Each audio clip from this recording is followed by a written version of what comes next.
8 mm இருக்கக்கூடிய ஒரு பித்தப்பை கல்லை கம்ப்ளீட்டாக கரைச்சிருக்கோம். அதுவும் 6 மாதத்தில் எந்தவித ஆப்ரேஷன்ஸ் அந்த மாதிரி எதுவுமே இல்லாமல் purely homeopathy medicines with diet management.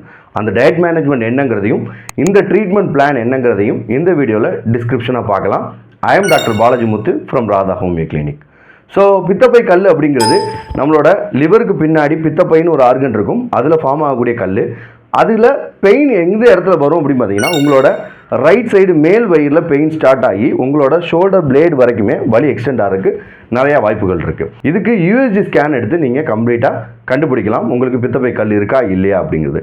So இந்த மாதிரி ஒரு 8 mm ஸ்டோனோட வந்து பேஷண்ட் 6 months ஆஃப் ட்ரீட்மெண்ட்டுக்கு பிறகு அவங்க கம்ப்ளீட்டாக ரெக்கவரி ஆயிருக்காங்க.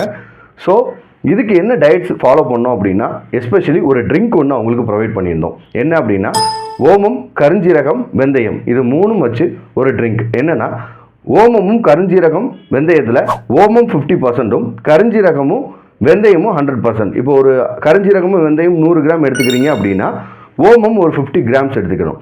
3ஐயும் கிரைண்ட் பண்ணி வச்சுட்டு ஒரு காலையில் வெறும் வயிற்றில் 2 டம்ளர் தண்ணி எடுத்துக்கிட்டு அதில் இந்த 1 ஸ்பூன் போட்டு 1 டம்ளர் ஆகிற வரைக்கும் வறுத்தவிட்டு அதை ஃபில்டர் பண்ணி குடிச்சிங்க அப்படின்னா உங்களுக்கு இந்த பித்தப்பை கல் ஃபார்ம் ஆகிறதையும் தடுக்கும். அதே நேரங்களில் பித்தப்பை கல் இருந்தாலும் அதை கரைக்கிறதுக்கு இது ரொம்ப ஹெல்ப் பண்ணும்.